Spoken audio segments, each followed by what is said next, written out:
안녕하세요. 중위만 4년한 꼴통장교 부설국입니다. 예, 오늘은 이제 국방부에서, 그러니까 국방TV에서 소부대 전투기술, 요번에 이제 시범식 교육처럼 이렇게 해가지고 나온 게 있어가지고, 제가 한번 이야기를 해보겠습니다. 저 같은 경우는 이제 육군 보병으로 2사단 17년대에서, 진급을 누락했기 때문에, 5년 동안, 2사단 17년대에서 있었습니다. 그러면서 통제관이나 이런 것들을 많이 이렇게 다녔고 훈련도 많이 했기 때문에 소부대 전투 기술에 대해서 나름 약간의 노하우가 있다고 생각을 하거든요. 그래서 한번 이야기를 해보겠습니다. 가져진 능력 하나하나가 모여 완벽하게 완성되는 소부대 전투 기술. 이것이 바로 조우전 승리의 핵심입니다. 일단 조우전이라고 이야기를 하는데, 아까 이야기한 것처럼 적 특작부대가 이제 우리 지역 내에서 활동을 할 때 37사단 같은 경우는 후방에 있는 부대다 보니까 그런 이제 침투형 특작부대를 찾아서 선멸을 하는, 그 특작부대의 특징은 어떻습니까? 침투를 했고 보면은 전부 다 매복돼 있고 이런 식의 어떤 형태로 들어와 있겠죠. 그러다 보니까 그 지역 내로 출동을 했을 때 갑자기 나타난 적에 대해 가지고 가까운 거리에서 맞닥뜨렸을 때 그때 이제 어떻게 이제 해야 되나 그런 것들을 이제 연습하는 것 같습니다. 그러면서 이제 개인의 어떤 전투원으로서 개인 전투 기술을 습득한 인원들이 팀 단위로 이제 훈련을 했을 때 어떻게 되는가, 그거를 이제 시범식 교육 이렇게 영상 자료로 만들어서 한 것 같습니다. 사들부터 파이커 사격 변신. 근접전투 사격술 훈련이 시작되었습니다. 격실 진입 전에 아군의 생존성 보정을 위해서 외부에서부터 그 내부에 보이는 위협을 최대한 제거하고 격실을 안전하게 진입하는 훈련입니다. 사각지대를 줄이고 안전하게 진입해 적을 제압하는 격실 소탕 작전. 이제 그 특작 부대이기 때문에, 침투하는 부대이기 때문에 이들의 주 목적은 우리나라 군인과 적극적으로 교전을 펼치는 게 아니고 어디에 숨어가지고 첩보 활동을 하고 중요 시설물이나 어떤 중요 타켓을 암살을 한다든지 시설물을 파괴한다든지 그런 임무들이 대부분이기 때문에 이렇게 이제 건물이나 이런 데에 숨어가 있을 수가 있죠. 그러다 보니까 이렇게 건물 내에 이제 격실이나 이런 데 들어가 가지고 숨어 있는 적이 돼 가지고 이제 제압하는 이런 훈련을 하는 것 같습니다. 실제적으로 이제 이게 이제 제가 있던 예비 사단, 즉 이제 전방에 있는 부대에서는 이런 상황이 그렇게 많지 않다고 저는 생각을 합니다. 일단 이제 이 사단 같은 경우는 산악 지역이었고, 그리고 이제 북한과 이제 한국은 휴전선이 있는 반면에 그 사이에는 비무장지대가 있죠. 비무장지대는 건물이나 이런 게 없습니다. 만약에 전면전이 돼가지고 북한이 한국으로 침투를 하게 된다면 이제 어떻게 보면은 건물이 많은 도시에서 싸운다기보다는 산이나 들, 평지는 없더라도, 평지도 가끔 있더라도 강, 이런 것들을 에서 전쟁을 하게 되는 거죠. 다만 이제 어떻게 전쟁이 진행돼 가지고 서울로 밀린다든지, 또는 이제 평양이나 개성 이렇게 중요 도시에 한국이 역습을 해 가지고 그런 데로 갔을 때, 그럴 때 이제 필요한 전술이죠. 어떻게 보면 훈련. 하지만 이제 37사단에서는 이제 특작부대에 대한 어떤 그런 숨어 있는 적들에 대해서 제압을 해야 되기 때문에 이런 훈련이 필요하다는 거. 다음은 군대 전투 사격 훈련. 25발 자성파 이상호, 25발 자성판. 해발 장전! 이동 중 어느 방향으로도 대응 사격이 가능한 팀 방향 전환 사격 훈련이 전개됩니다. 한 치 앞도 모르는 적과 교전이 이루어지는 전장. 30m 분발 정경명! 팀장인 소대장, 부소대장 통제하에 이동간 사격수를 수달하게 되는데, 이동간 사격수는 전방 이동에서부터 우회, 이탈, 도착 등의 그런 전투 행동을 할 수 있도록 하는 게 이 훈련의 핵심이 되겠습니다.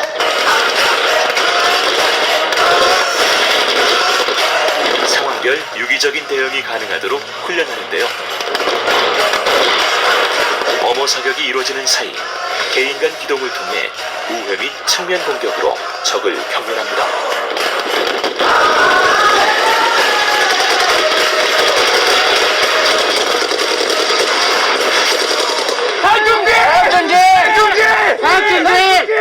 공격조 수색! 어머조 사격반 전환! 적 섬멸 후 수색 절차가 실시됩니다. 어머조 총구 잡아! 무조건 걸려! 마무리되는 소부대 전투 사격 훈련. 예, 보면은 이제 분대단이라고 했는데 보면은 소대장, 부소대장, 중위, 뭐 중사도 있고 뭐 37사 편제가 어떻게 되는지는 모르겠는데 봤을 때는 분대라기보다는 소대가 아닐까 하는 생각도 듭니다. 예. 그리고 뭐 그 중에 이제 인원이 많지가 않기 때문에 한 소대라고 해도 뭐 한 분대 규모에 밖에 안 되는 그런 병력인 것 같은데 일단은 이제 제가 봤을 때는 이제 그 군장이죠, 군장. 이게 이제 예를 들어서 이제 전면전 했을 때 공격하는 부대가 하는 공격 군장. 지금 보면 공격 군장을 하고 있는데 공격 군장보다는 어떻게 보면 우리 지역에 나타난 적 특작 부대를 경멸하는 거라서 제가 봤을 때는 공격 군장보다는 조금 간편하게 좀 몸을 가볍게 하는 게 더 좋지 않나 그런 생각이 들고, 그리고 이제 뭐 사격을 할 때 소리가 너무 많이 나니까 소대장이 보니까 이게 기에다가 기마개를 하고 있는데 이게 전술적으로 맞는지도 궁금합니다. 이렇게 하면서 어떻게 귀를 막고 총소리 때문에 귀를 막고 훈련을 하는데 상호간의 소통은 어떻게 하는지. 그리고 무전기가 없는데 무전기가 여기에서 보면은 뭐 이게 화이바 옆에 뭐 이렇게 달려 있는 게 있는데 이게 무전기인지 그거는 잘 모르겠습니다. 저희 때는 이제 96K가 소대장이 있었고 상급 부대와 뭐 통화한다든지 뭐 이렇게 하고, 지금 같은 경우는 뭐 그게 무전기라면 제가 뭐 이해를 하겠지만 만약에 그게 무전기가 아니라면 제가 볼 때는 이 적을 제압할 때 분대원들과 이 간격이 너무 좁습니다. 조금 더 벌려줄 필요가 있지 않나. 그렇게 해야 그 상대편이 사격하는 입장에서도 각이 많이 넓어야 아무래도 사격할 때 분산돼서 제대로 된 대응을 뭐 하지 못할 거라고 생각하는데 너무 간격이 좁게 촘촘히 붙어 있다.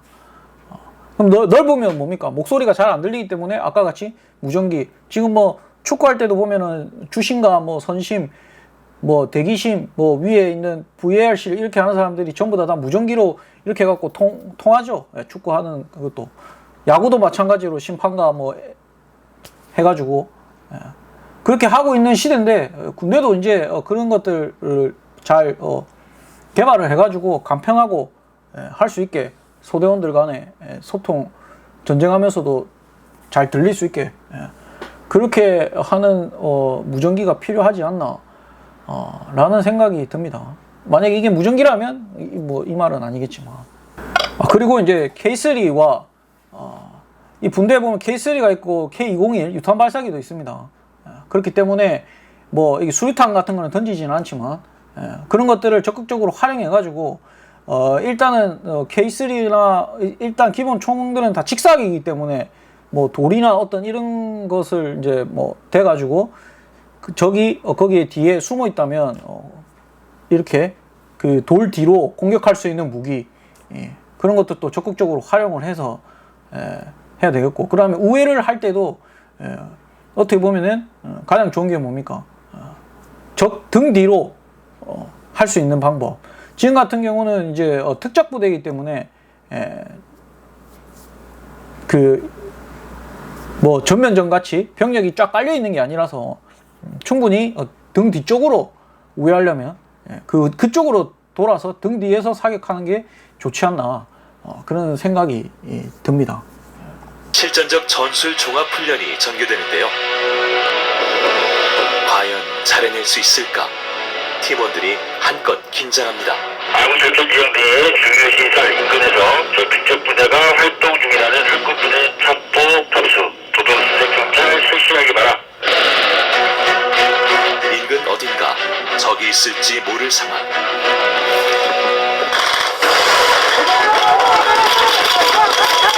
적과 조우전이 시작되었습니다.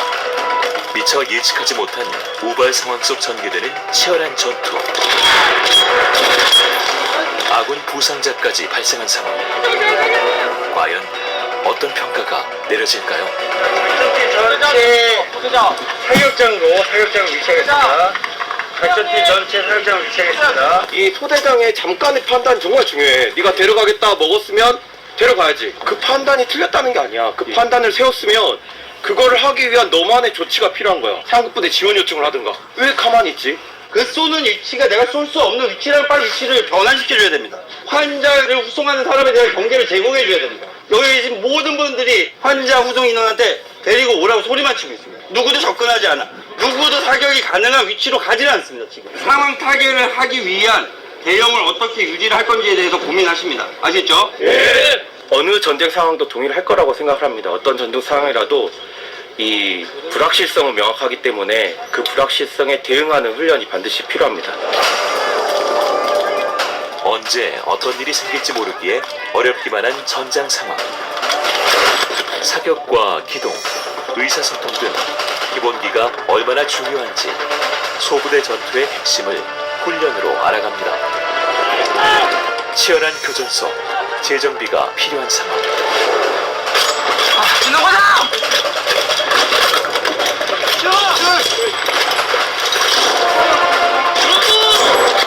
대원들은 상급부대의 지원 요청과 동시에 안전지대로 이탈합니다. 탄약 재장전! 머리 위로 엄지!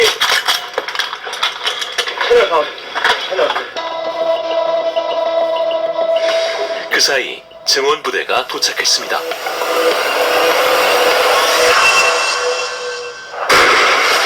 적을 끝까지 경멸하는 창끝 전투력이 한층 더 날카로워졌습니다.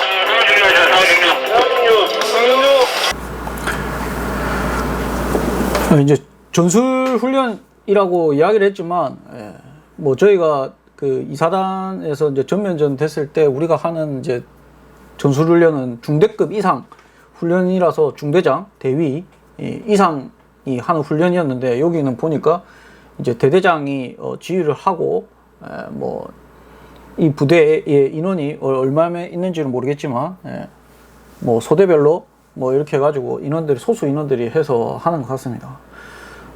그리고 이제 뭐 지금 보면은 그 사격을 할 때는 이거는 이제 전술훈련이다 보니까 자동적으로 이제 기동을 하고 뭐 이렇게 하기 때문에, 앞에다가 이제 그 마개를 해가지고 해서 공포탄으로 사격을 하는 거죠. 실제로 탄을 쏘는 건 아니고.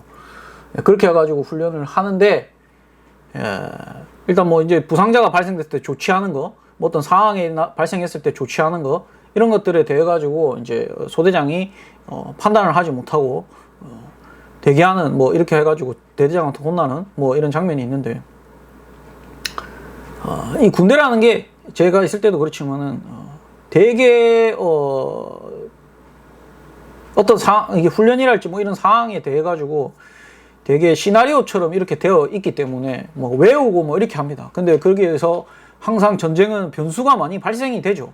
지금 보면은 이게 이제 적 특작 부대의 활동에 의해 가지고 그 적을, 소수의 적을 이제 정찰해서 제압하는 그런 훈련이다 보니까 방독면을 그러니까 방독면이 없습니다. 그렇다는 것은 방독면, 즉 이제 독가스나 이런 거에는 취약하다는 생각이 들죠. 그리고 이제 가스 같은 경우는 이 바람이나 어떤 이런 영향에 의해 가지고 예기치 않은 방향으로 이렇게 갈 수가 있습니다. 공격을 했는데 이게 방향이 역방향이 불어서 어떻게 보면 아군 지역으로 이렇게 가스가 올 수도 있고, 지금 같은 경우는 전부 다 방독면을 들고 있지 않으므로 제가 만약에 북한군이라고 하면은 침투하는 인원들에게 독가스 관련된 그런 어떤 뷰비트랩이나 뭐 이런 것들을 줄 것 같습니다. 그걸 들고 와서 저기 올 거라 생각되는 그런 데에다가 도로에다가 하나씩 놔두고 그리고 거기에 뭐 선풍기 같은 것들 이렇게 바람을 이제 아군 쪽이 아니고 적 지역으로 이렇게 갈 수 있게끔 하는 그런 것들을 만들어서 한두 개 위치에다가 놔놓고 올 때마다 하나씩 터뜨리면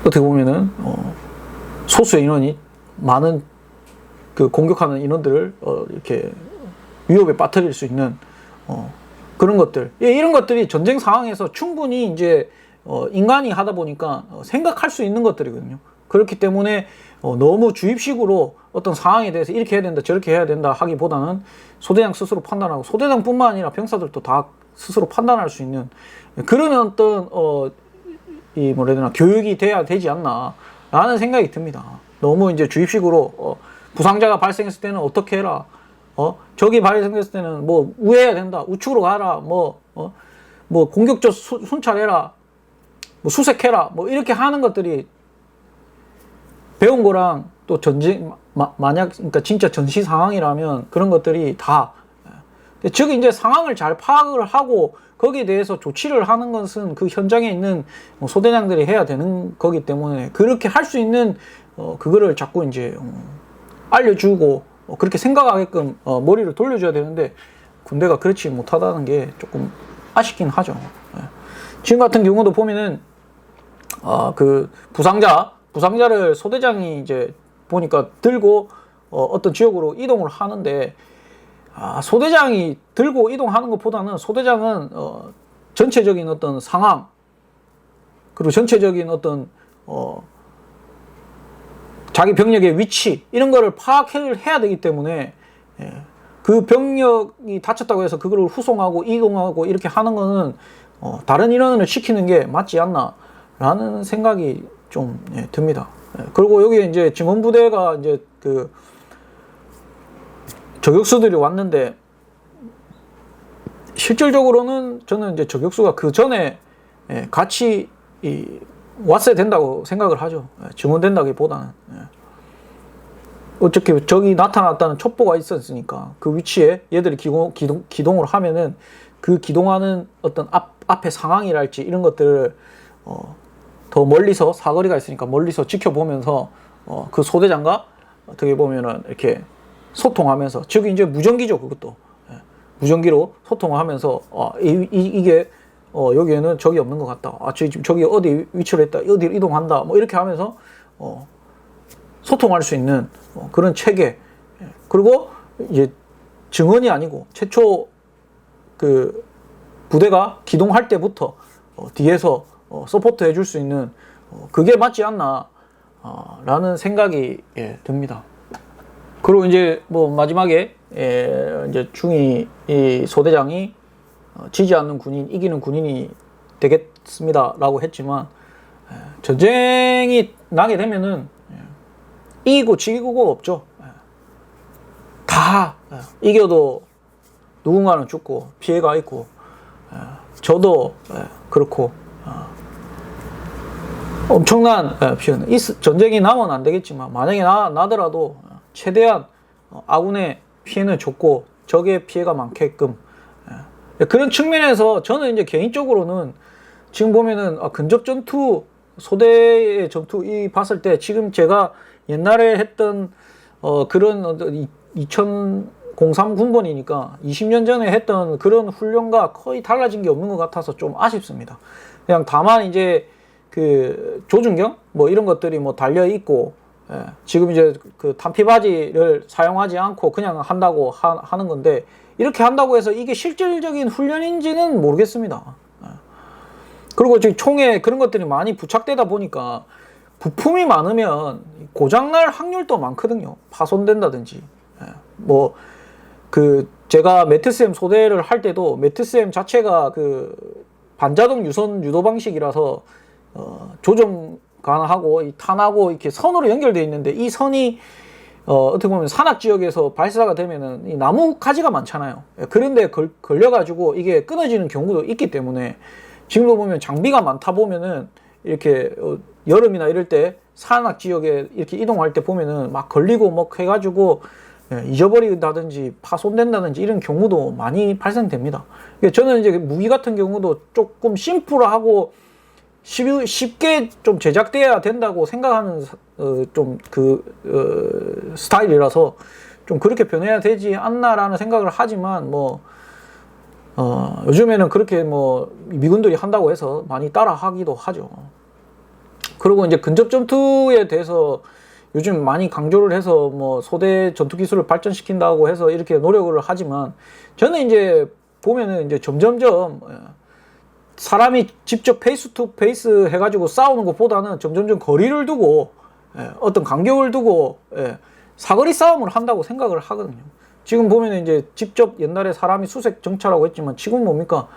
드론도 있고 드론 말고도 지금 중국에서는 보니까 총이 탑재된 개처럼 생긴 로봇이 있어가지고 걔들이 수색을 하면서 적을 발견하면 바로 사격하고 그리고 이제 인공위성 지금 군대 군사 인공위성도 지금 한 개인가 두 개 띄웠죠. 그러면 이게 예를 들어서 3시간마다 이렇게 볼 수 있다고 하는데 3시간이면 예를 들어서 8개, 9개, 38, 24 8개만 띄워도 인공위성 8개를 띄우면 24시간 한반도를 관찰할 수 있는 그런 체계가 되겠죠. 그렇게 되면은 아까 적외선 열 확인할 수 있는 그런 카메라 이런 것들이 한반도 내 전 지역을 다 볼 수 있다고 된다면 그런 것들을 활용해 가지고 직접 페이스 투 페이스 하는 게 아니고 바로 그런 사람 거기에서 찾아가지고 그대로 드론이나 이런 걸 통해 가지고 그 적을 침투된 적을 바로 할 수 있는 좀 그런 체제가 지금 이제 돼야 되지 않나. 20년이 지났는데도 아직까지도 직접 이렇게 해가지고 사람을 찾고 어렵습니다. 한두 명 이렇게 여러 명이서 한두 명 숨어 있는 적을 찾는다는 거는 쉽지 않습니다. 저희도 저런 훈련 이제 저게 이제 그 진돗개 훈련이거든요. 그러면은 전부 다 차단선 점령하고 왜냐면 산악 지역이기 때문에 산과 산 사이에는 이제 계곡이나 길이 있기 때문에 그런 길에다가 이제 병력을 배치해 놓으면 그 산을 포위하는 거죠. 그러면 그 산에서 다른 산 능선으로 넘어가기 위한 어떤 그런 것들이 이제 못 가게 이렇게 한 다음에 점점점 이제 올라가면서 좁혀가지고 거기에서 하는데 그게 이제 몇 명 찾기 위해 가지고 하면 병력이 엄청나게 거기에 이제 될 수 있죠. 차단선 점령이. 근데 그런 방식으로 원래는 하는데 그런 것들이 이제 저는 이제 드론, 그 다음에 아까 말한 로봇, 그 다음에 인공위성 그런 게 다 되려면 이제 아까 말한 간편하게 할 수 있는 무선 체계 이런 것도 빨리 해야 되지 않나 생각을 합니다. 조금 이제 이렇게